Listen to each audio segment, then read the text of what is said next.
예, 이 시간 우리가 스가랴 3장 1절부터 10절에 있는 말씀으로 은혜를 나누기를 원합니다. 오늘 이제 스가랴서가 1장, 2장이 마치고는 3장인데 스가랴 여호와께서 기억하신다 이런 주제죠. 그 스가랴의 주제이기도 하고 스가랴 이름의 뜻이기도 합니다. 여호와께서 기억하신다. 그래서 우리가 이 여호와께서 기억하신다. 왜 이렇게 이스라엘에 대한 하나님이 여러 가지 약속을 주시느냐? 성전은 왜 건축돼야 되느냐? 또 성전 건축이 의미하는 그 의미는 무엇이냐? 이게 이제 신학적으로 연결이 돼서 쭉 이제 소개가 되고 있습니다. 그 당시에는 스룹바벨과 여호수아를 통하여서 성전이 새로 다시 지어지는 거, 한번 실패했던 것이 다시 시작된다는 건 상당히 어렵지만 그럼에도 불구하고 다시 성전 건축이 되는 그 시대에 이루어질 성전 건축에만 이렇게 포커스를 맞추면 안 되고 여호와께서 기억하신다. 뭘 기억하시냐? 이스라엘 백성에게 약속하신 것들. 그 많은 약속들. 그 약속들을 지금 드디어 이제 실행을 시키는 때가 되었다. 이런 관점으로 스가랴서를 봐야 됩니다. 스가랴는 구약의 요한계시록인데 그렇게 학자들이 불러요. 그래서 요한계시록을 잘 알게 되면 스가랴서는 매우 쉽게 풀리지만 스가랴서를 그냥 읽고 뜻을 이해하려고 하면 굉장히 난제 중에 난제, 첩첩산중 왜 이렇게 어렵지? 그런 책 중에 하나입니다. 또 우리 요한계시록 설교를 더 많이 들었고 알기 때문에 딱 들으면 무슨 뜻인지 이제 대충 알게 되거든요. 자, 여호와께서 기억하신다. 뭘 기억하시냐? 내 백성 이스라엘과 약속하신 거 그거 기억하는데 이제 여태까지 기억하신 거에서 끝나는 것이 아니라 기억하시고 뭔가 이스라엘 백성들에게 직접적으로 행하실 때가 되었다는 것입니다. 그러면 언제부터 하신 그 이스라엘과의 언약이냐? 아브라함 때부터죠. 아브라함 때부터 아브라함에게 창세기 15장 보면은 내 후손에 대한 이야기를 아주 자세하게 이야기해 주신 부분이 나옵니다. 그때 이제 쪼갠 고기 사이로 언약을 맺으시면서 주님께서 아브라함에게 하신 얘기인데 이방에서 네 자손들이 객이 되겠지만 그리고 그들에게 400년 동안 내 자손을 굉장히 괴롭히겠지만은 내가 그 백성을 버린 것이 아니다. 그 백성은 400년 동안 종살이를 하겠지만 큰 재물을 이끌고 나오게 될 것이다. 이렇게 아브라함의 후손이 이방에 객이 되었다가 그런 운명도 있겠지만은 그것이 끝이 아니라 나는 그들을 다시 기억하고 다시 끄집어내서 세워갈 것이다라는 거예요. 그래서 아브라함의 약속이 야곱의 아들 요셉에게 실현된 것이고 요셉이 애굽에 끌려가게 되는 원인도 되는 것이고 요셉을 통하여서 야곱의 식구들 76명 이상이 그 애굽으로 가서 거기서 인구가 불어나서 그리고 다시 가나안 땅으로 돌아오게 된 이야기들 이런 것들 왜 그런 일들이 반복되었느냐 여호와께서 기억하시고 계시다는 거죠. 이스라엘 백성들 어디서 살아야 하는지 그 고토 이스라엘 그 땅에서 살기를 원하시는 하나님의 그 기억하심이 세상 어디를 가 있더라도 이스라엘을 자꾸 그 땅으로 돌아오게 하는 원동력이었고 이스라엘을 마치 버린 것 같고 버림당한 것처럼 이스라엘 자신도 생각할지 모르지만 하나님은 항상 그들을 불러서 성전 안에서 그들과 만나주셨어요. 그래서 이 성전 건축이라고 하는 것은 하나님을 만날 수 있는 중간 매개체 그런 의미가 있습니다. 중간 매개체. 그래서 성전을 건축하게 해준다는 것은 드디어 하나님과 이스라엘이 딱 거기 중간에서 뭔가 소통이 원활하게 되었다. 이제 살았다. 이런 의미가 있는 거기 때문에 지금 지어지는 성전이 그냥 성전으로의 의미가 아니라 이스라엘의 전체적인 회복을 말해주고 있는 겁니다. 자, 지금 1장, 2장을 통해서 이스라엘을 구원하신 하나님, 이스라엘을 기억하시고 계속 회복의 운동을 일으키실 거라고 하는 그런 자세한 이야기들을 여러 가지로 하셨어요. 근데 오늘 우리가 읽었던 이 3장을 통하여 한 번 더 주님께서 이스라엘의 회복을 말씀해 주시는데 오늘 세 가지의 회복이 오늘 3장 1절부터 10절까지의 말씀 가운데 들어있습니다. 제가 제목을 재판에서 승리한 여호수아다 이렇게 제목을 걸었어요. 예, 지금 3장의 상황을 보면은 재판을 받고 있는 여호수아입니다. 재판은 이제 죄가 있다라고 인정이 돼서 그 재판석에 참석하게 된 그런 경우죠. 대부분 죄를 짓지 않은 사람은 쓸 일이 별로 없지만은 정말 유죄냐 무죄냐 나는 무죄인데 죄가 없는데 그걸 가려야 되는 그런 상황 그런 것들이 이제 재판의 출두하게 되는 원인인데 오늘은 그 자리에 여호수아가 소개되어 있습니다. 자, 우리 1절부터 말씀을 보자면은 대제사장 여호수아는 여호와의 천사 앞에 섰고 사탄은 그의 오른쪽에 서서 그를 대적하는 것을 여호와께서 내게 보이셨다라고 말합니다. 예, 우리가 환상도 보고 꿈도 보고 다 봐야 된다고 했어요. 우리가 눈의 눈으로만 보는 것은 너무 익숙하지만 영의 세계를 보는 것은 익숙하지 않아요. 그래서 본 사람을 뭐라 세우기 쉬운데 못 본 것을 한탄하고 개탄해야 됩니다. 하나님께서는 영의 세계에 무슨 일이 일어나는지 다 하나님의 사람들에게 보여줄 수 있습니다. 그러면 지금 스가랴가 보고 있는 이 그림은 뭐냐? 하나님 앞에서 일어나는 일이에요. 이 땅에서 일어나는 일이 아니에요.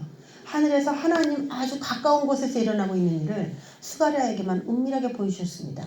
그런데 어떤 모습이냐면 여호수아가 하나님 앞에 이렇게 법정에 출두된 모습으로 서 있고 그리고 그 뒤에 여호와의 천사가 있고 이제 여호와의 천사 앞에 여호수아가 서 있는 모습이죠. 마치 여호수아를 이렇게 변호해주기 위해서 도와주기 위해서 이렇게 뒤에 이렇게 서 있는 그런 모습이죠. 그리고 여호수아의 오른쪽에 사탄이 서 있는 이런 모습이었어요. 이걸 이제 본 거예요. 자, 이런 모습은 욥기서에서도 등장을 합니다. 여호와의 천사와 사탄이 욥을 정죄하는 그 재판의 자리에 같이 이렇게 있는 모습이 나와요. 거기서도. 그래서 욥을 사탄이 막 정죄하죠. 자, 오늘 제가 1시간 동안 뭐 이 이야기를 나누겠지만은 간단하게 말하자면은 오늘 제가 핵심적으로 말하고 싶은 것은 바로 요 과정이에요. 오늘은 제가 요거에 감동을 받고 여러분에게 이 부분에 대해서 좀 나누고자 합니다. 우리가 이제 경제 위기 상황 이런 걸 제가 몇 년 전부터 계속 이야기를 했고 이 경제를 이겨나가기 위해서 어떻게 해야 되느냐 어떻게 준비해야 되느냐 이런 얘기를 굉장히 많이 다뤘고 우리 교회가 이제 3년 동안 작전 기도를 여름 겨울 내내 이렇게 했어요. 3년을. 근데 이제 드디어 여러 가지 정황상 트럼프가 오늘 이제 미국의 대선이 있는데 이 대선을 기점으로 누가 대통령이 되든지 간에 전 세계 경제의 그 변화는 예측할 수 없을 정도로 그 변화가 일어날 거예요. 트럼프가 될 확률이 뭐 높다 뭐 이렇게까지 얘기가 나오고 있지만은 여태까지는 뭐 바이든이 될 거다 이렇게 얘기를 했는데 누가 되든지 전 세계 경제는 소용돌이 속으로 들어갈 수밖에 없습니다. 그렇기 때문에 하나님께서 우리에게 누누이 말했던 것처럼 생각지 않은 부의 가장 높은 자리에 있는 사람들이 추락을 하는 걸 보게 될 거고 또 저 사람이 부를 가질 수 있나? 라고 생각하는 사람들이 정말 생각지 않은 지위나 위치에 올라가는 그런 이변이 일어날 거예요. 누구에 의해서? 하나님이 그런 아주 물론 사탄이 하는 것이다 이렇게 말하기도 하지만 하나님이 그 사탄을 이 경제가 이렇게 돌아가는 것에 허용하지 않으면은 그 누구도 그걸 할 수가 없어요. 사탄의 위력으로 하는 게 아니에요. 하나님이 그걸 허락했을 때 그들이 그걸 할 수 있는 겁니다. 이런 전체적인 판을 깨지 않으면은 하나님이 하나님의 사람들, 내가 정말 주목하는 저 사람들을 세우기가 어려워져요. 그래서 이런 거를 하나님은 노리는 거죠. 계획하시는 거예요. 하나님께 이 선이 될 수 있도록 하나님께서 하시는 일들을 해 나가실 수 있도록 도리어 이런 상황을 우리 주님은 극적으로 반전을 만들어내실 수 있는 기회로 내 백성에게 그걸 해요. 그래서 지금 저와 여러분이 굉장히 깨어 있어야 되는 그런 타임이고 저와 여러분이 하나님 앞에 어떤 점수를 받으면서 가고 있는지를 시시각각 물어야 됩니다. 왜? 코앞에 와 있는 것도 놓칠 수 있고요. 내게 다 와 있는 것을 뺏길 수도 있어요. 오지도 않은 것을 취할 수도 있고요. 도리어 역전의 기회가 지금 딱 온 겁니다. 다 됐다 해서 안심하면 안 돼요. 끝까지 안심할 수가 없는 지금 그 상황이에요. 사탄도 매우 강력하게 하나님도 매우 강력하게 지금 대치되어 있습니다. 사탄은 우리를 매우 가난하게 하기를 원해요. 죽이기를 원해요. 그렇기 때문에 호락호락하게 하나님이 하시겠지 이렇게 하고 넋놓고 있으면요. 눈앞에서 다 털리는 그런 위기가 올 수도 있어요. 제가 여태까지 그런 얘기를 자세히 했기 때문에 이제는 잘 안 하겠지만 요즘엔 제가 잘 안 하지만 이제는 내년에 아주 볼만할 겁니다.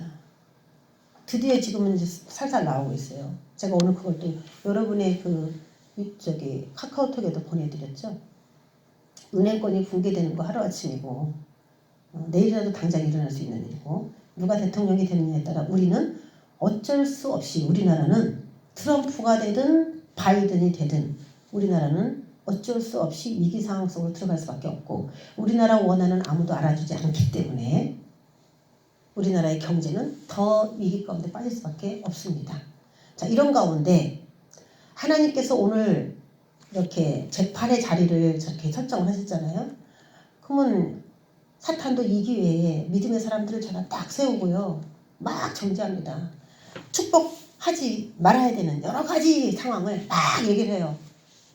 그래서 아무리 주님 앞에 의로운 과거의 과거의 경력들이 있다 할지라도 사탄이 하나하나 찝어내려고 맘만 먹으면 우리가 완전한 의인이 아니기 때문에 다 고속거리가 돼요. 사탄은 거기다가 비방하기를 굉장히 좋아합니다. 그래서 저와 여러분이 지금 이 돌파의 이 기회를 여러분 것으로 만들기 위해서 한 가지 해야 될 것이 있어요. 하나님 오늘 제 마음속에 그 감동을 계속 주셨습니다. 그걸 여러분에게 나누고 싶어요. 저와 여러분의 주변에 매우 어려운 사람이 있어요. 경제에 어려움을 당하는 사람이 있습니다. 지금 경제는 더 어려워질 텐데 저와 여러분이 사탄에게 속지 말아야 되는 게 계속 사탄은 여호수아의 불의 그가 부정한 일을 행한 걸 계속 고발했어요. 고소했어요. 하나님이 선처해 주지 않고 판결을 죄 있다 판정을 하셔서 완전히 이렇게 어둠 속으로 빠져들기를 굉장히 원하는 마음으로 사탄이 계속 공격하는 모습을 봅니다. 저와 여러분이 지금 만약에 사탄의 마음으로 누군가를 선하게 하려고 하지만 그런 사람들, 하나님의 그런 백성들을 국률이 여기는 마음보다 더 비방하고 정죄하는 마음으로 당연히 저 사람은 저렇게 살아야 돼. 저렇게 사는 게 옳아. 죄인이야. 우리가 누군가를 그렇게 낙인 찍어버린다면 야고보서에 있는 말씀처럼 저와 여러분도 하나님 앞에 긍휼 없는 심판을 받게 될 것입니다. 할렐루야. 기억하시기 바라요. 오늘 이 말씀을 듣는 분들. 우리 주변에 반드시 어려운 사람이 있어요. 반드시 있어요. 하나님이 그 사람에게 내가 어떻게 행하는지를 그걸 보고 여러분의 미래를 어떻게 할 것인지 정할 겁니다. 긍휼을 베푼다면 하나님의 긍휼이 저와 여러분에게 임할 거고 당연한 거야. 저 사람 도와줘봤자 필요 없어. 천길 낭떠러지 어두운 곳으로 막 떨어지는 걸 보더라도 비웃음만 픽픽거리고 비웃음만 치기를 원한다면 저와 여러분은 하나님의 긍휼을 받을 수가 없습니다. 우리는 서로 협력해서 교회 한 사람이라도 살려야 되는 사명을 가진 자라는 걸 잊지 마시고 주의 이름으로 축원합니다. 그럼 사탄이 비방할 자격이 있습니까? 누구를 고소할 자격이 있습니까? 고소할 자격이 없어요. 그걸 봐서 우리가 나보다 못하다고 저 사람은 어떻게 하다가 저렇게 가난하게 됐어? 저렇게 몹쓸 저렇게 했어? 라고 말하는 그 사람은요. 대부분 자기가 더 정하지 않아요. 착각에 빠진 겁니다. 그런데 이 여호와의 천사가 이렇게 있고 여호와의 천사는 구약에서 예수님의 경우가 굉장히 많아요. 그런데 언제 예수님의 모습이다라고 우리가 그 천사를 그렇게 이해하게 되냐면은 어떤 사람을 변호할 때 하나님 앞에서는 어떤 그 이스라엘의 한 그 족속을 변호하게 될 때 그 변호하는 그 천사를 우리는 예수님이라고 생각을 해도 구약은 거의 맞아요. 그래서 내용을 읽을 때 자, 오늘 이 재판이죠. 재판의 재판장님은 하나님이시고 그리고 여호수아는 법정에 선 그 사람이고 사탄은 어떻게 보면 요즘으로 법정에서 말하면 누굽니까? 이 사탄은 검사 같은 사람이고 여호와의 천사는 뭐 변호사 같은 그런 입장이고 그 관중에서 앉아서 스가랴가 그 재판 현장을 보고 있는 거예요. 하늘에서 일어난 일이에요. 자, 그런데 여호수아가 천사 앞에 섰고 사탄은 그 오른쪽에 서서 그를 대적하는 것을 여호와께서 스가랴에게 보여주십니다. 여호와께서 사탄에게 이르시되 사탄아 여호와께서 너를 책망하노라. 예루살렘을 택한 여호와께서 너를 책망하노라. 이는 불에서 꺼낸 그슬리 나무가 아니냐 하실 때에 여호수아가 더러운 옷을 입고 천사 앞에 서 있는지라 이렇게 1절부터 3절까지 말씀에 나와요. 자, 오늘 이 신기하죠. 여호수아가 하나님 앞에 무슨 유지부재를 가려야 되는 그런 상황인데 하나님께서 갑자기 뜬금없이 그 대적하는 여호수아를 대적하는 사탄에 대해서 얘기하는 거예요. 사탄아 여호와께서 너를 책망한다. 예루살렘을 택한 여호와께서 너를 책망하노라 그러면서 여태까지는 70년 바벨론 포로 있을 때는 아마 사탄이 자기의 참소나 고소가 하나님께 먹혀 들어가서 이스라엘이 바벨론에 끌려간 거를 너무 시원하고 너무 통쾌하게 70년을 즐겼을 겁니다. 하나님의 사람들이 고통받고 어려움 당한 것을 자기 신의 뜻대로 잘 이루어진다고 하면서 좋아했겠죠. 기뻐했겠죠. 근데 오늘 참 찬양 가운데 은혜가 된 게 넘쳐 흐르는 용서받은 영혼, 그게 은혜로 왔어요. 네? 그거 제가 오늘 하려고 하는 게 그 용서받은 영혼이거든요. 할렐루야. 저와 여러분도 하나님 앞에 용서받지 않으면은 어떻게 몸둘 바를 할 수 없는 것처럼 우리가 죄가 있어서 하나님 앞에 떳떳하지 못하지만 주님의 의로우신 피로 의롭다 여기심 받은 것 그 자체가 너무 감사한 거 아닙니까? 그런데 우리 또 누구를 자꾸 이렇게 정죄를 합니다. 물론 그 사람의 잘못에 대해서 이야기를 나누고 같이 대화하는 거는 매우 중요해요. 그렇지만 그러면서도 그를 옳은 길로 인도하기 위해서 도우면서 그들의 잘못을 같이 나누고 들어주고 책망하고 하면서 끌어가는 거는 좋은 일이지만 너 그거 나쁜 거야 내버려두고 자기만 잘나가지고 혼자 나가는 거 도와줄 생각도 안 하고 이끌 생각도 안 하고 책망만 하는 건 사탄적 요소예요. 저와 여러분이 내가 혹시 지금 그런 일을 하는 사람은 아닌가를 돌아보시길 주의 이름으로 축원합니다. 사탄적인 사람이냐 내가 잘못한 건 잘못한 거라고 말을 하면서도 그들이 올바로 갈 수 있도록 이끌어 가고 있는 거기까지 하고 있느냐 그게 내가 사탄에 속해서 일을 하고 있느냐 아니면 하나님께 속해서 일을 하고 있느냐 그 차이예요. 당연히 잘못한 거를 잘했다고 할 수는 없죠. 잘못한 것을 알려줘야 되죠. 그래서 선을 긋고 버려버린다면은 끌고 가기 어렵죠. 그런 사람 어렵습니다. 그렇지만 살리기 위해서 노력해야 돼요. 공격도 받겠죠. 욕도 먹을 수 있겠죠. 내 일에 참견하지 말라고 그런 식으로 말도 하겠지요. 여러 가지 어려운 점도 있을 겁니다. 그렇지만 그를 위해서 뭔가 할 수 있는 최소한의 일이 있다면 알아보고 도와줄 수 있도록 저와 여러분 그런 마음을 가지시기를 축원합니다. 저와 여러분 주변에 반드시 있어요. 그 사람 있습니다. 불쌍한 그 사람이 있어요. 모른 척 하지 마세요. 나는 잘나고 그 사람은 못났다고 손긋지 마세요. 말할 수는 있지만 그럼 끝내면 안 돼요. 그래서 어떻게 해줘야 되느냐 그것까지도 우리가 베풀어야 됩니다. 너를 책망하노라. 그럼 여호수아가 어떤 형편이었느냐 불에서 꺼낸 그 슬린 나무가 아니냐라고 말할 만큼 어떤 불에서 끄슬려서 여호수아가 이렇게 나와 있는 그런 모습이었어요. 근데 판결 우리가 그냥 결론만 보자면 어떻게 났습니까? 내가 내 죄악을 제거하여 버렸으니 내게 아름다운 옷을 입히리라. 땅 결론적으로는 이게 판결이에요. 여호수아는 불에서 그슬린 나무처럼 타가지고 이렇게 서 있지만은 얼마나 초라합니까? 여호수아는 누굽니까? 대제사장입니다. 여호수아는 대제사장이에요. 그 당시 이스라엘의 스룹바벨과 여호수아가 스룹바벨은 총독으로 여호수아는 대제사장으로 둘은 항상 한 팀입니다. 총독이라고 하면 뭐냐면 왕족보에 있는 사람이에요. 스룹바벨은 왕족보에 있어요. 그래서 원래 왕이라고 불러야 되는데 왕이라고 부를 수가 없죠. 나라도 없고. 그래서 이스라엘 백성들을 인솔해서 이스라엘 땅으로 데리고 왔기 때문에 바벨론에서 데리고 왔기 때문에 총독이라고 부르는 것이지 족보로 부르는 다윗의 족보입니다. 스룹바벨이. 여호수아는 대제사장이고요.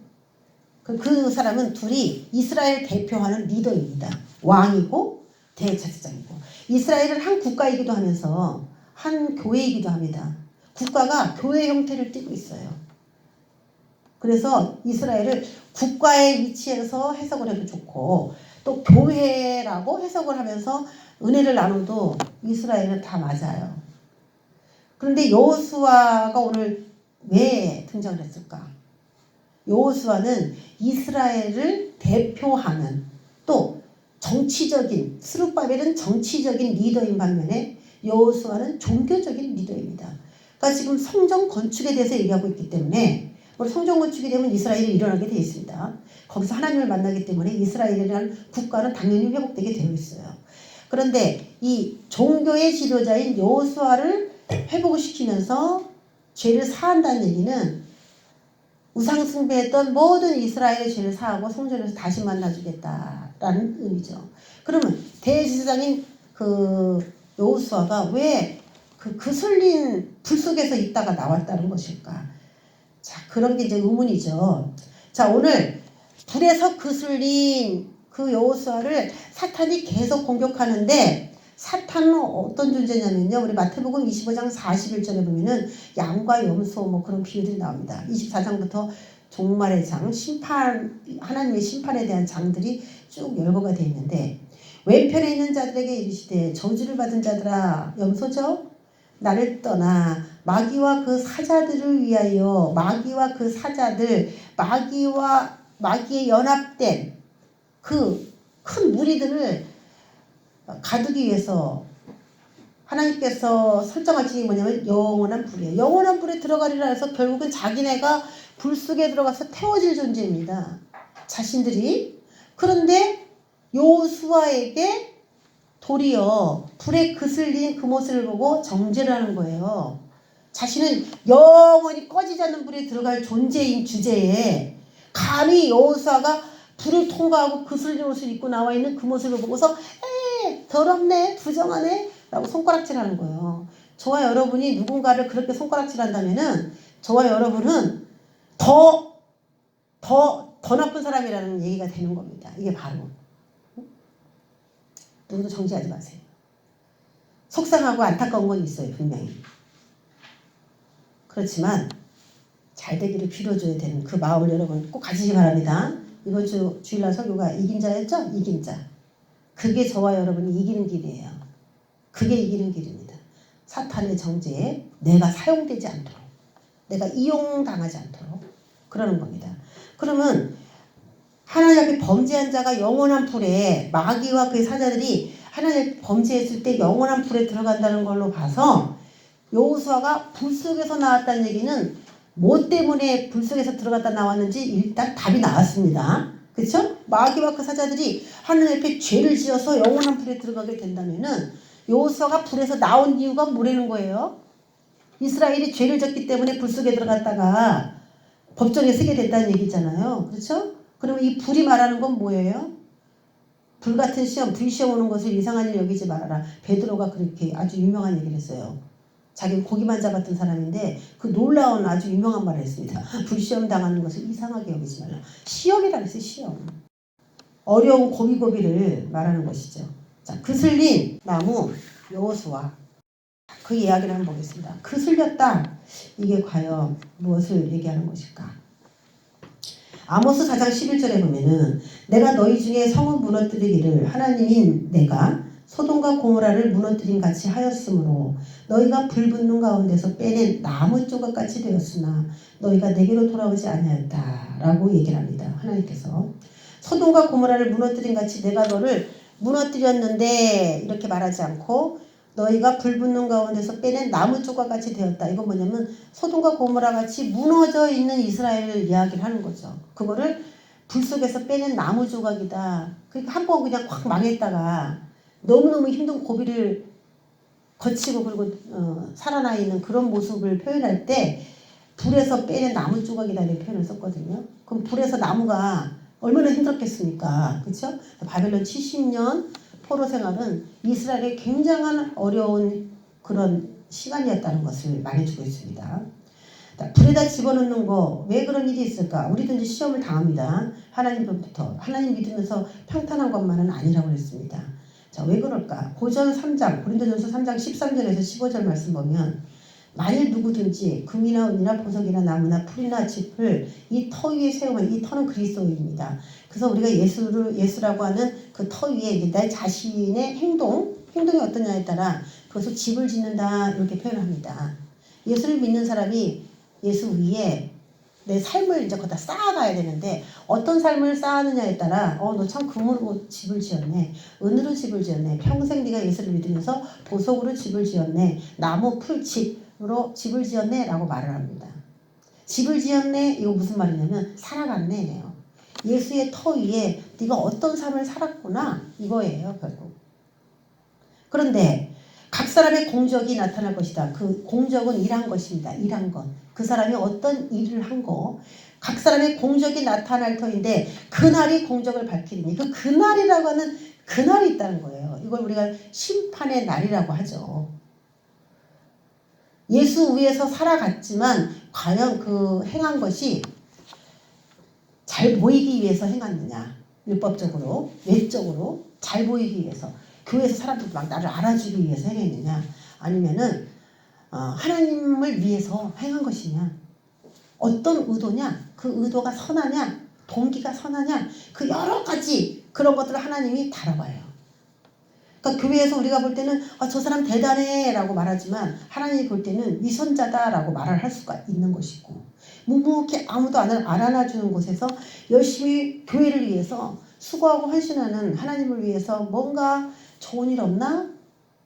안 할 수 없어서 마지못해서 하는 그런 게 아니고 정말 의도 자체가 순수한 그런 마음으로 행하고 있는지에 대한 평가를 받고 그것을 밝히 드러내는 때가 있다는 겁니다. 이는 어떻게 나타내냐? 불로 나타냅니다. 불로. 그러니까 우리가 예수를 믿고 맨날 편할 것이다 이게 아니라 어떤 시험을 당하면서 이렇게 내가 믿을 바에는 주님을 버릴 거야 하면서 이 환난에서 주님의 그 힘이 약화되는 사람도 있고 주님만을 꼭 붙들고 그 환난을 같이 이겨나가기 위해서 애를 쓰는 모습을 봤을 때 이 사람은 정말 진정한 믿음을 갖고 있구나 이런 거를 이제 평가해보는 때가 있다는 거예요. 불로 나타내고 그분이 각 사람의 공적이 어떠한 것을 시험할 것이다. 내 의를 위해서 살았다면 다 불타 없어질 것이고 하나님의 뜻대로 행한 것이 있다면 그것은 상을 받는다. 이렇게 얘기를 합니다. 누구든지 그 위에 세운 공적이 그대로 있으면 상을 받고 타지 않으면 상을 받고 누구든지 그 공적이 불타면 해를 받으리니 그러나 이게 중요한 거예요. 그러나 자신은 구원을 받되 불 가운데서 받은 것 같으리라. 오늘 여호수아가 불에서 그슬린 나무처럼 하나님 앞에 서 있는 이 모습은 하나님의 그 이스라엘을 테스트하는 여러 가지 시험에 넣었어요. 그리고 그걸 잘 맞췄어요. 그러니까 남은 것이 뭐냐? 불에 타버리는 거예요. 없어요. 공적이. 이스라엘이 하나님 앞에 행한 공적이 다 타버린 거예요. 그러니까 사탄이 막 정죄하는 겁니다. 대적하는 겁니다. 저거 봐요. 다 탔잖아요. 없잖아요. 하나님 앞에 그러니까 자기 의로 행한 것이지 자기가 옳다라고 하는 기준을 세워놓고 하나님을 섬긴 것이지 하나님의 입장에서 하나님이 이걸 원하는구나 그러면서 행하지 않았다는 거예요. 그 의의가 틀렸다는 겁니다. 그래서 불에 탔는데 그러면 불에 탔으면 하나님이 그 내 백성을 버리느냐? 그게 아니라는 거죠. 이게 중요한 거예요. 자신은 구원을 받대. 이게 하나님의 선택이 굉장히 중요한 거예요. 어렵게 구원을 받았어요. 근데 불 가운데서 받은 것 같다. 쉽다 어렵다. 이 구원 받은 게 어렵다. 아주 어렵게 구원을 받았다 이 말이죠. 그러니까 지금 여호수아가 판결을 좋은 판결, 구원의 판결을 받은 것은 내 백성을 다루시는 하나님 앞에 우리의 영원한 변호사인 우리에게 보혜사가 두 분이시죠. 예수 그리스도 또 다른 보혜사가 계시죠. 성령님. 이 두 분에 의해서 결국 우리가 재판석에 서게 되겠지만 꽝꽝꽝 여러 가지 시험과 환난 속에서도 의를 행한 걸로 주님께서 인정해 주셨다는 것인데 그러면 더러운 옷을 입었다라고 얘기합니다. 더러운 옷을 입고 천사 앞에 서 있다 이렇게 말을 합니다. 그러니까 수치와 비난거리 이스라엘 하나님 믿는 사람이 왜 저래? 저렇게 살아야 돼? 뭐 이런 것도 이야기할 수가 있는데 이사야 61장 10절에 보면은 옷을 뭐라고 얘기하느냐 내가 여호와로 말미암아 크게 기뻐하며 내 영혼이 나의 하나님으로 말미암아 즐거워하리니 제가 오늘 찬양할 때 은혜 받은 게 또 하나 있는데 뭐가 있냐면은 춤추는 찬양이 두 번이나 나왔어요. 춤추는 찬양. 오늘 말씀하고 되게 굉장히 어울린다는 생각이 들었습니다. 하나님의 응답을 이미 찬양할 때 다 줘버리셨어요. 오늘 말씀하고 딱 매치시켜서 주셨습니다. 응? 할렐루야. 감이 잡히세요? 용서받은 영혼. 응? 다윗처럼 춤을 추면서 그 찬양도 나왔죠. 용서받은 영혼이 주님 앞에 춤추는 그런 찬양이 두 번이나 나왔단 말이에요. 그것은 뭘 말하냐? 이는 그가 구원의 옷을 내게 입히시며 공의 겉옷을 내게 더하시는 그런 은혜가 이스라엘 백성들에게 임했기 때문인데 옷이다 그러면 우리가 그냥 뭐지 옷이 뭘 말하는 거지 아리까리합니다. 어렵습니다. 그래서 성경을 보면은 뭐 그렇게 뭐 아리까리 할 것도 없어요. 어지러울 것도 없습니다. 구원의 옷입니다. 그래서 우리는 옷을 두 가지를 입어야 됩니다. 예수 그리스도를 믿고 하나님이 너 의로와 라고 평가해 줬을 때 딱 입는 옷이 흰 옷인데 구원의 옷이에요. 구원의 옷. 구원받은 거예요. 칭의가 일어날 때 구원의 옷을 입습니다. 그전에는 어떻게 돼요? 벌거벗고 있죠? 벌거벗고 있어요. 그런데 하나님께서 너 참 의롭다 했을 때 의롭다 이것 때부터 구원이 시작됩니다. 그러면서 구원의 옷을 입혀줍니다. 그리고 그 다음부터 이 구원의 옷은 어떻게 보면은 속옷이에요. 속옷이라고 보면 됩니다. 그러면 속옷을 입고 바깥에 나갈 때는 수치스럽죠? 속옷만 입고 나가면 안 되죠? 우리가 이제 제사장의 옷을 생각해 보면 되는데 제사장이 입는 속바지 뭐 옷도 있습니다. 그런데 그 속옷이 꼭 속옷처럼 보이지 않아요. 그 흰 옷이. 대제사장이 입은 옷도 하얀 옷을 속옷이라고 하고 겉에 입은 파란 옷을 겉옷이라고 하는데 그 속옷이 꼭 속옷만 말하는 건 아니에요. 그런데 겉옷까지 다 입어야 대제사장, 완성된 대제사장의 모습이다. 영광스럽다. 아름답다. 이렇게 표현합니다. 그래서 구원의 옷만으로도 구원은 이미 받은 것이지만 우리가 거기에 머물러 있으면 안 된다고 제가 계속 얘기하잖아요. 그 구원받은 자는 이제 어떻게 행해야 되느냐. 공의를 행해야 됩니다. 공의. 그럼 이것이 대제사장 겉옷처럼 매우 아름다워요. 매우. 그래서 그 사람을 하나님의 영광에 같이 이렇게 누리게 되는 그런 것처럼 보이게 만들어요. 그러니까 우리는 이제 두 가지 옷을 다 입어야 되는데 공의는 뭐냐? 공평하고 정의롭게 행동한 것에 대해서 주님이 인정하시고 그 사람을 아름답게 꾸며주는 것을 말해요. 공평하게. 저 사람은 많은 사람들에게 손가락질 하니까 나도 손가락질 할 거야. 같이 손가락질 하는 거. 나한테 해코지한 것도 없어요. 나한테 잘못한 것도 없어요. 나하고 부딪힐 게 없는데도 다른 사람들이 다 무시하고 깔보니까 나도 그냥 무시하고 깔보는 거예요. 이거 공평하지 않죠? 나에게 어떤 해를 가했을 때 내가 그 사람을 미워할 수도 있겠지만은 우리는 그래서 왕따라는 것이 생겼잖아요. 어느 날 학교에서. 아무 이유도 없어요. 몇 명이 한 명을 왕따를 시키면 나머지는 이유 없이 그냥 왕따를 시키는 거예요. 그럼 교회는 없냐? 아니요. 교회도 있어요. 교회도 심해요. 그게. 그거 뭐 같으냐? 제가 생각할 땐 탕자를 손가락질하는 장자들이 교회에 너무 많이 있다는 겁니다. 탕자가 돈을 다 탕진하고 돌아오고 옷도 거지같이 입고 이제는 뭐 아버지 저만 받아주시면 좋겠어요. 밥이라도 그냥 한 끼 먹고.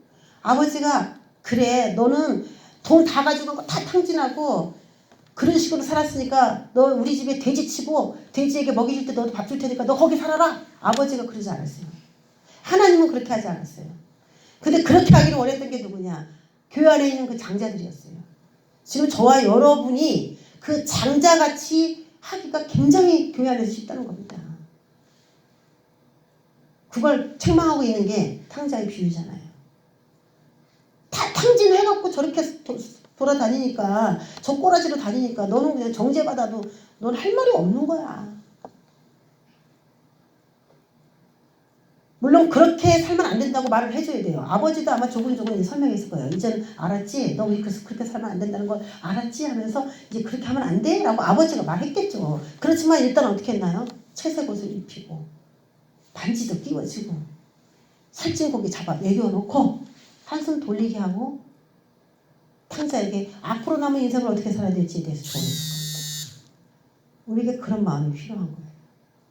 하나님도 오늘 이 여호수아에게 더러운 옷, 구원의 옷도 다 타버리고요. 공의의 겉옷은 어디 갔는지 여호수아가 대제사장인데 그 아름다운 옷이 어디로 가고 없고요. 불에 탄 아주 더러운 옷을 입고 있는 거예요.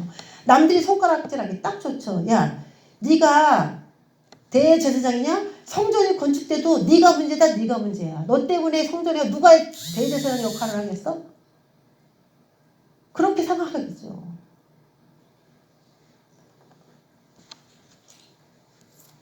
그러기가 쉬웠을 겁니다. 안 알아줬다는 거죠. 여호수아가 이렇게 더러워졌다는 것은 성전이 이미 성전의 구실을 못한다 이런 의미도 있고 이스라엘이 이렇게 더러워진 여호수아처럼 그렇게 살아가고 있었다. 그렇게도 볼 수가 있는 것이에요. 자, 요한계시록 19장 8절에다 보면 세마포 입은 신부들이 등장하는데 성도들의 옳은 행실이로다 라고 나옵니다. 그래서 이제 옷을 보니까 구원의 옷은 하나님의 은혜로 입혀주는 옷이지만 자기가 행동하지 않는다고 해서 구원이 그냥 되는 것은 아니라는 걸 우리가 번제단을 통해서 봤습니다. 번제단, 자기 몸을, 옛사람을 완전히 죽일 정도로 하나님의 뭔가 헌신하는 모습. 그게 믿음이고 그게 곧 행위예요. 믿음과 행위는 하나입니다. 야고보서가 그렇게 있잖아요. 영혼 없는 몸이 죽은 것처럼 영혼과 몸을 비교하고 있습니다. 행함 없는 믿음은 죽은 것이다. 행함과 믿음을 영혼 없는 몸, 영혼과 육체를 하나로 보듯이 믿음과 행위도 하나로 보아야 된다라고 야고보서가 얘기하고 있어요. 믿음 따라 행위 따라 아니에요. 믿음이 따라 행동하게 되어 있다는 얘기죠. 그래서 성도들이 옳은 행실을 한 것이 하나님 앞에 옳다, 의롭다죠. 옳다 인정되는데 신부들의 모습이 하얀 세마포 옷을 입은 모습으로 보였다는 것이죠. 그 일을 행했다는 거예요. 성경에서 말씀하신 하나님의 의도대로 그들이 삶 속에서 살아냈다는 얘기죠. 그러면서 하나님께서 뭐라고 말씀하시냐. 여호와께서 자기 앞에 선자들에게 명령하사 그 더러운 옷을 벗기라 하시고 또 여호수아에게 이르시되 내가 내 죄악을 제거하여 버렸으니 내게 아름다운 옷을 입히리라 하시기로 내가 말하되 스가랴가 옆에 있다가 한마디 거둡니다. 하나님 정결한 관을 그의 머리에 씌우소서 하며 곧 정결한 관을 그 머리에 씌우며 옷을 입히고 여호와의 천사는 곁에 섰더라 라고 말하고 있습니다. 옷을 딱 갈아입히라. 예쁜 옷으로 아름다운 옷으로 입혀라. 이게 뭡니까? 대제사장의 옷이겠죠. 그 더러운 옷은 안 맞아. 왜냐면 이스라엘의 회복이에요. 이게 성전의 회복이고 옛날에는 이 옷을 입을 필요가 없어요. 성전이 없으니까. 성전이 세워지면 이 옷을 다시 입고 뭔가 해야 됩니다. 그러니까 성전이 지어질 것이고 회복될 것이라는 얘기가 여기 안에 다 들어있는 것이죠. 이스라엘은 이제 하나님 만날 준비를 해야 된다는 것이죠. 그런데 그것만 끝나는 것이 아니라 정결한 관도 씌워야 되지 않습니까? 그랬더니 그것도 씌워라. 완전히 옷을 입고 머리에 관을 쓴 회복된 대제사장의 모습을 보여줍니다. 제가 여기 그림을 그려놨죠. 이 모자, 관이라는 것은 위에 있는 이 모자같이 생긴 그걸 말합니다. 근데 이 관 밑에 이마에 딱 패가 있어요. 여호와께 성결. 그래서 하나님이 이스라엘을 계속 책망한 게 뭐냐면 굳은 이마였어요. 굳은 이마. 이 이마에 대한 얘기는 요한계시록 하면 매우 여기에 은혜로운 이야기들이 굉장히 많습니다. 이마가 얼마나 소중한 것인가. 근데 이마에 여호와의 성결이라는 그 말이 써있다는 얘기는 그의 뇌에는 대제사장의 생각 속에는 여호와 앞에서 내가 성결해야 한다. 그것이 사람들이 딱 볼 때 첫 번째로 보였다는 거예요. 대제사장 여호수아 딱 볼 때마다 어쩌면 저렇게 성결하지? 라고 느낄 만큼 외적으로 대제사장은 성결한 삶을 살아가야 되고 나는 성결해야 돼 라는 의식으로 사로잡혀야 된다는 것을 말씀하시고 싶어서 여기다 패를 딱 이렇게 둔 거예요. 이마에다가. 목표는 뭐다? 성결, 거룩한 거, 깨끗한 거. 근데 그것이 다 없어졌죠. 그런데 이제 다시 딱 해주시는 겁니다. 이마에다가. 그랬더니 6절에 여호와의 천사가 여호수아에게 증언하여 이르되 여호와의 천사가 말합니다. 여호수아에게 만군의 여호와의 말씀에 내가 만일 내 도를 행하며 내 도를 행하라. 내 도. 그렇죠. 이거 누구 같아요? 이 천사는 예수님입니다. 내가 말한 도를 행하며 내 규례를 지키면 네가 내 집을 다스릴 것이요 내 뜰을 지킬 것이며 내가 또 너로 여기 섰는 자들 가운데 왕래하게 하리라. 조건이 있습니다. 조건이. 여태까지 그 더러운 옷을 입고 힘들게 살았던 이유가 뭡니까? 하나님의 율법과 규례에서 다 벗어났기 때문이에요. 그런데 이제 배워라, 지켜라, 행하라. 이거예요. 그 조건을 달았어요. 여태까지 살았던 대로 살면 안 된다라는 겁니다. 그렇게 살면 안 돼요. 달라져야 된다는 것입니다. 달라져야 돼. 내 집을 다스리게 해주겠다. 응? 다시 제사장의 권위와 대제사장의 모두 영광을 주겠다는 거죠. 자, 그러면서 대제사장 여호수아야 너와 내 앞에 앉은 저와 여러분도 오늘 사탄이 하는 말과 여호와의 천사가 하는 말을 잘 비교해 보시기 바랍니다. 사탄은 막 정죄만 하고요. 도와주면 안 돼요. 저 사람은 죽여야 돼요. 아주 그냥 그런 생각, 그런 말만 했어요. 그런데 여호수아는 앞으로 네가 내 도를 행하고 내 규례를 잘 지키면 과거는 내가 묻지 않겠다요. 과거는 묻지 않겠다. 과거는 묻지 않겠는데 현재부터 잘하라. 그리고 네가 다시 출발할 수 있도록 도와주겠다. 이게 하나님의 마음입니다. 할렐루야. 근데 불안하죠? 과거에 그렇게 했던 사람이 현재부터 미래까지 그렇게 바뀌어갖고 살 것이다. 그렇게 생각하기가 사실 굉장히 미심쩍습니다. 그 인생에다가 도박을 거는 것처럼 잘 될까? 이렇게 해요. 근데 하나님은 믿어줘요. 그 사람을. 왜? 내가 이제 도울 거기 때문에. 하나님이 자신이 도울 거기 때문에. 자신이 도울 거니까 힘내서 살아보라는 거죠. 여러분, 한 주간 동안에 여러분에게 상담하는 누군가를 만나시면 이 얘기를 해주시기를 주님을 축원합니다. 이 얘기를 해주세요. 기억하셨다가. 하나님의 율례의 법, 규례를 잘 배워. 그럼 하나님이 네 집을 다시 일으키실 거고 다시 잘 해줄 거야. 난 그렇게 할 것이라고 믿어. 힘내. 이렇게 말해줘야 된다는 거예요. 행동을 바꿔야 돼. 지식도 바꿔야 돼. 여태까지 산 거를 계속 하지 마. 근데 내가 도와줄게. 조금이라도 도와줄게. 그런 마음으로 그를 일으켜야 된다는 것이죠. 오늘 이 여호와의 천사가 한 말이에요. 이게 바로. 과거는 묻지 않겠다. 더러운 옷을 입은 그거로 널 평가하진 않겠다. 내가 그걸 벗겨주겠다. 아름다운 옷으로 내가 입혀주겠다. 하나님이 드디어 하나님의 백성을 기억하시고 드디어 놀라운 일을 행하신다는 것이죠. 오늘 미국에 대선이 있는데 이런 말씀을 주셔서 소망이 좀 생기는 것 같아요. 그렇죠? 만군의 여호와가 8절에 대제사장 여호수아야 너와 내 앞에 앉은 내 동료들, 이게 누구입니까? 제사장들이죠. 여호수아야 너와 내 앞에 앉은 동료들, 제사장들은 내 말을 들을 것입니다. 이들은 예표의 사람들이라 내가 내 종 싹을 나게 하리라. 만군의 여호와가 말하노라. 내가 너 여호수아 앞에 세운 돌을 보라. 한 돌에 7 눈이 있느니라. 내가 거기에 새길 것을 새기며 이 땅의 죄악을 하루에 제거하리라 라고 얘기합니다.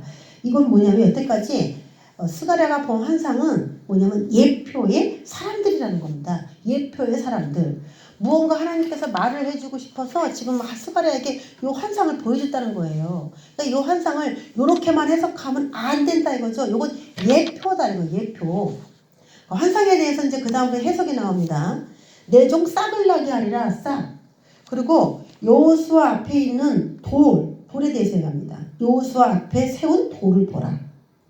근데 그 돌이 어떻게 생겼느냐? 한 돌에 7 눈이 있다라고 얘기해요. 자, 과연 이 환상이 여태까지 말한 환상이 뭐에 대한 예표일까? 성전 건축과 상관 있는 예표인데 라고 얘기를 하는데 그 싹에 대한 이야기 이건 뭐냐면요. 그 여호수아가 옷을 갈아입고 이제 드디어 대제사장의 사역을 시작하게 되는 것처럼 우리에게 말해주고 싶은 대제사장이 계신 거예요. 하나님이. 우리에게 영원한 대제사장은 누구신가요? 예수 그리스도잖아요. 그래서 전 세계의 사람들을 거룩한 성전으로 삼으시는 그 주체자가 누구냐? 예수 그리스도 여호수아예요. 여호수아 같은 이름입니다. 그래서 이거는 그 당시에 일으킬 성전 건축이고 그 당시에 대제사장의 이름이지만 이것은 멀리 보면은 인류의 그 하나님의 백성들을 거룩하게 하시는 그 영원한 대제사장 예수 그리스도에 대해서 오늘 스가랴가 그 시대에는 해석이 그거밖에 안 되지만은 멀리 보면 이것은 어떤 큰 하나님의 그림을 스가랴에게 보여준 겁니다. 그럼 내 종 싹을 나게 하리라. 이 싹은 누굴 말하냐? 이사야 11장 1절에서 2절에 보면은 이새의 줄기에서 한 싹이 날 것이다. 이거 누구예요? 이새의 줄기. 이새의 줄기면 이새의 줄기에서 다윗이 나왔고 다윗 왕이 예표하는 건 누구냐? 예수 그리스도입니다. 왕족입니다. 이스라엘에 왕이 나올 거다라는 거예요. 왕. 한 싹이 나면 그 뿌리에서 한 가지가 나서 그래서 오늘 여호수아만 세워놓고도 수룹바벨이 없는데도 불구하고 수룹바벨이 왕족이라고 했잖아요. 그래서 이 여호수아 한 이야기를 통해서도 수룹바벨의 예언적인 메시지까지 다 들어있어요. 내 종 싹을 날리라. 그래서 스룹바벨과 여호수아가 한 팀이 돼서 이스라엘을 일으킨 것은 다 이유가 있는 겁니다. 하나는 정치적인 왕, 하나는 종교적인 리더, 이렇게 두 명을 딱 이스라엘의 리더로 세운 거예요.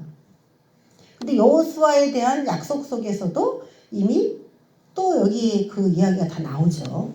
그에 의해 그 한 싹, 가지에서 결실한 그 한 싹에서 그에 위에 여호와의 영이 임할 것이다. 고 지혜와 총명의 영이요 모략과 재능의 영이요 지식과 여호와를 경외하는 영이 강림할 것이다 라고 말합니다.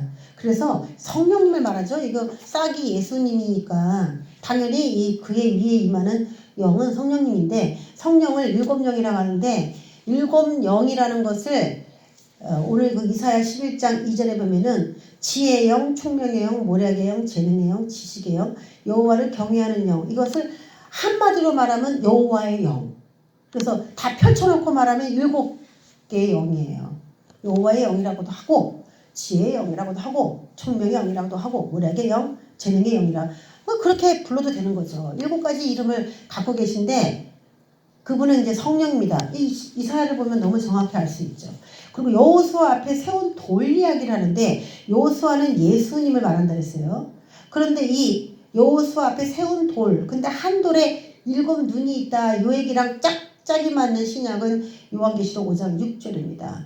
보좌와 내생물과 장로들 사이에 한 어린 양이 서 있는데 그 어린 양에게 7뿔과 7 눈이 있대요. 그러면 오늘 한 돌에 7 눈이 있다. 돌멩이는 하나인데 눈이 7개다라고 얘기했는데 요한계시록 가니까 한 어린 양에게 눈이 7개라고 나옵니다. 그러면 그 돌은 곧 누굽니까? 한 어린 양이 되는 것이죠.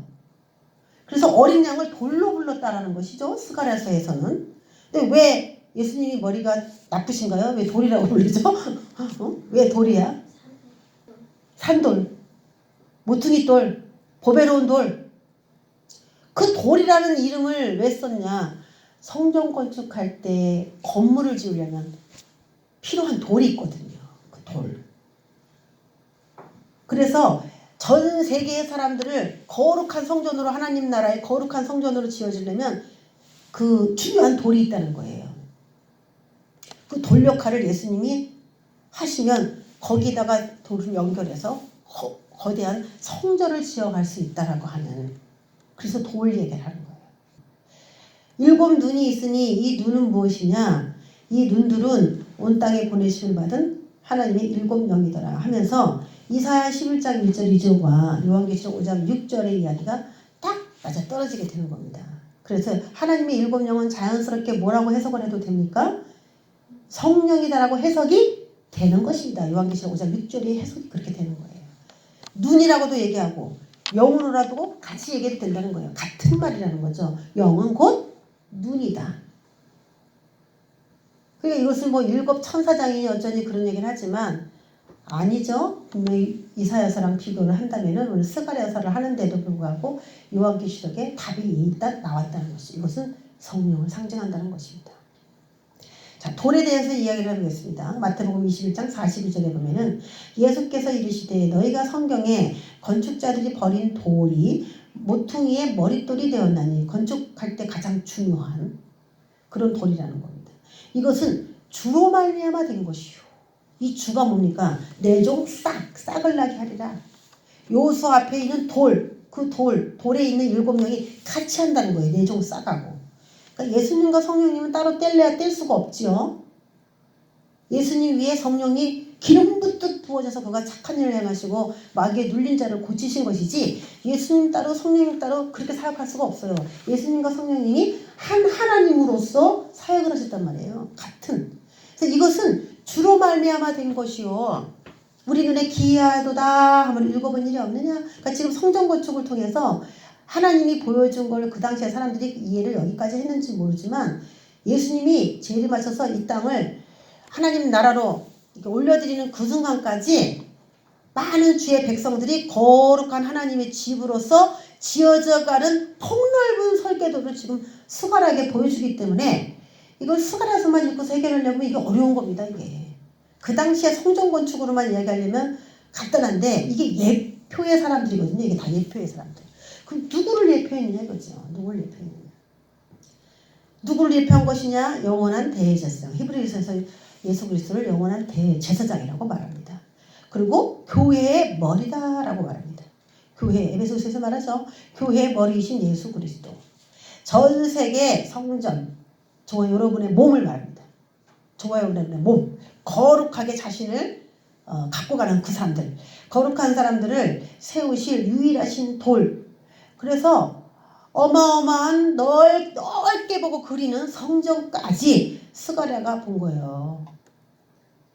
그러니까 지금 성전 건축하는 것은 안 할 수 없는, 꼭 이루어질 수밖에 없는. 왜? 이게 만약 건축이 안 된다면 하나님 나라가 전 우주에, 전 세계에 걸쳐서 완성돼야 되는데 완성되지 못할 것이다. 그런 얘기가 되는 겁니다. 그래서 이 성전은 반드시 지어집니다. 응? 이 성전은 실패하면 안 되는 성전이에요. 미래에 하나님께서 큰 설계도로 그린 성전을 같이 함축하고 있기 때문에 지금 성전 건축은 반드시 이루어진다는 얘기가 되겠습니다. 반드시. 자, 여호수아의 지위가 회복되었다 하는 것은 뭐냐? 옷을 갈아입었다. 재판에서 승리하였다. 우리가 누군가가 우리를 너 죄인이야, 너 잘못됐어 라고 말한다 할지라도 하나님이 우리에게 어떻게 해주시다는 거예요? 너 잘했어. 네가 못했던 과거, 현재의 내 모습, 더러워진 내 모습, 그것 때문에 울지 마. 앞으로의 너의 미래는 달라질 거야 라고 하나님이 저와 여러분에게 말씀해 주시는 것입니다. 할렐루야. 현재 내가 더러운 옷을 입고 있을 수 있어요. 그런데 주님이 그걸 뻗게라고만 명령하면 언제든지 뻗어줄 수 있다는 걸 기억하시기 바라겠습니다. 지금 현재의 나의 그 초라한 모습 때문에 기죽지 마세요. 여호수아의 지위가 회복되었다는 것은 첫 번째, 이스라엘의 죄악이 사하였음을 의미합니다. 국가가 회복될 것이다. 두 번째, 성전에서 다시 바벨론에서 포로에서 이제 와가지고 위기 상태에 있습니다. 사마리아인들은 방해했어요. 우리는 하나님께서 이렇게 아수르에서 침략을 당하고 아수르가 새로운 이방 민족들을 북이스라엘에 막 데리고 오고 북이스라엘 사람들을 전 세계에 흩어가지고 혼혈을 막 시켰거든요. 아수르가 혼혈이기 때문에 그들도 나름 하나님을 섬겼다고 하지만 지금 현재는 하나님의 정체성이 반반씩밖에 없는 그런 사람들이에요. 그래서 성전 건축할 때 그 사람들이 굉장히 어렵게 했어요. 사마리아 사람들이. 근데 사마리아 사람들이 북이스라엘이 다시 새로워지기 위해서 하나님이 어떤 말씀 준 것도 없고 자금을 대준 고레스바 같은 그런 역사도 없는데 저 남유다에는 그렇게 하나님의 역사가 있단 말이에요. 선지자가 일어나서 성전 지어준다는 얘기도 하시고 그런 거 보니까 시기도 나죠. 템도 나고. 왜 저들에게만 저렇게 하나님이 하실까? 근데 계속 방해한 거예요. 하나님의 백성처럼 보이나 하나님의 백성은 아닙니다. 그들은 아니에요. 혼혈. 예수의 피와 세상의 피가 섞여 있는 사람들이에요. 그 사람들이 정말 참 목적을 가지고 가려는 그 사람을 막 비방하는 거예요. 누가 역사에서? 사탄의 참소가 그들을 통해서 여호수아도 힘들게 하고 이스라엘도 힘들게 한 거예요. 국가가 세워지기 어렵나 보다. 성전이 지어지기 어렵나 보다. 내가 이렇게 더러운데 뭐가 되겠어. 그 당시에 그렇게 좌절 모드에 빠질 수밖에 없었다는 거죠. 그런데 하나님이 오늘 말씀하시는 건 국가 내가 회복시킬 거야. 난 다시 이스라엘에 고토로 돌아올 거다. 고토로 돌아올 거다. 계속 하나님 이스라엘이 어디가 있든지 계속 고토로 귀환할 것에 대해서 얘기했어요. 그건 하나님이 아주 변할 수 없는 이치입니다. 국가가 회복될 것이다. 성전에서 다시 예배로 만나주실 것이다. 성전 회복, 성전 건축될 거야. 이거죠. 또 하나, 하나님의 백성들이 자기 속에 오른 대로 살던 방식을 버리고 자기 의예요. 이게 더러운 옷이었어요. 자기가 이것이 옳다라고 느끼면 그거 했는데 하나님 볼 때는 그거는 아니야. 의가 아니야. 성도들의 옳은 행실이 성경으로부터 와야 되고 하나님으로부터 와야 되는데 다 자기 성경대로 의롭다 하는 방식으로 하나님을 섬겼다는 거죠. 그래서 성전에서 예배를 드리긴 드렸는데 성전에 들어가 보니까 다무스신을 섬기고 하늘 황후를 섬기고 애국하고 있고 그랬다는 거예요. 이 성벽에도 막 가증한 짐승들 탁 그려놓고요. 그것이 하나님을 섬기는 제사라고 생각한 거예요. 그들이. 삐뚤어져 있었던 거죠. 성령의 의해. 이게 중요하죠. 그들의 삶에 누가 개입해요? 성령에 의해. 그 당시는 이제 성전 건축을 하나님이 스스로 다 알아서 해 가실 것이다 이렇게 말씀하고 계시지만 먼 성전까지 다 의미가 들어있기 때문에 성령에 의해 여호수아가 이 땅에 오셔서 죽으시고 성령 시대가 도래함으로 인하여 성령에 의해서 이제 아니야, 기야, 선악을 정확하게 분별할 수 있는 그분이 우리의 생각을 장악하실 것이기 때문에 성령에 의해 판단하고 생각하게 될 것을 의미합니다. 그래서 성과 악의 분별의 회복이 일어난다는 것입니다. 이 세 가지가 일어난다는 것입니다. 좋아요, 여러분. 지금 내가 무엇을 해야 될까? 내가 과거에도 어려웠고 현재도 소망이 없고 미래도 정말 깜깜하다. 내가 하나님을 위해서 수고한다고 했는데 도대체 어떻게 된 건가? 남은 것은 더럽게 탄 나의 그 실체. 사람들이 조롱하고 비난하는 그 실체밖에 남아있지 않다. 나는 과연 어떻게 해야 되냐? 하나님이 나를 의롭다고 해주실까? 거기에 대해서 우리는 두려운 마음이 많이 있고 앞으로 어려워지는 이 위기 상태에서 과연 내가 살아남을 수 있을까? 우리는 굉장히 여러분 여태까지 1997년에 있었던 IMF와 2008년에 있었던 금융위기와는 비교할 수 없는 제가 누누이 말했잖아요. 그 비교할 수 없는 경제적인 어려움입니다. 우리나라에 아마 20년의 경제 그 성장이 사라질 수도 있어요. 20년 동안. 우리가 아무리 빠르게 경제 성장을 시키려고 노력한다 할지라도 정말 하나님이 보내신 그 누군가 적절한 그 누군가가 새마을운동처럼 잘 살아보세요 잘 살아보세요 노래하고 다시 일으켜주지 않는 이상 정말 우리는 돈을 너무 많이 썼습니다. 그렇지만 하나님이 하루아침에도 하나님의 백성들에게 현재의 상황보다 더 좋게 해나갈 수 있다는 거. 다만 우리가 사탄의 고발과 대적을 우리가 하지 않는다는 전제 조건으로 내 도를 행하며 내 규례를 지킬 때에 하나님의 집을 다스리고 관리하는 일이 다시 회복되는 것처럼 우리도 하나님의 어떤 기준에 맞는다는 조건 하에 하나님 우리를 지켜보고 계실 것입니다. 굉장히 중요한 지금 시기입니다. 우리의 마음을 달아봐요. 시시각각 달아봅니다. 좋은 것이 있으면 나눠 쓰시고 나눠주시고 나에게 갚을 수 있는 사람에게만 주는 것이 아니라 갚을 수 없는 사람을 찾아서 선을 행하시는 저와 여러분 되시길 주님을 축원합니다. 기도하겠습니다. 하나님 성전이 없으니 대제사장은 아무 일도 할 수 없습니다. 이름은 있는데 의미가 없습니다. 누가 알아주지도 않습니다. 제사 지내지 않는 대제사장은 알아주지도 않습니다. 혹시 목회일도 하지 못하고 사람들에게 손가락질하는 그런 목사도 있을 수 있고 하나님의 백성이지만 남들에게 손가락질 당하는 과거의 경력을 가지고 지금 현재를 살아가는 사람도 있을 것입니다. 정죄하지 않게 하시고 국률이 여길 때에 국률이 있는 심판을 우리도 기대할 수 있다고 믿습니다. 하나님 내 마음이 완악했습니다. 회개하고 다시 불쌍히 여기는 마음을 회복할 수 있는 그런 마음 달라 기도합니다.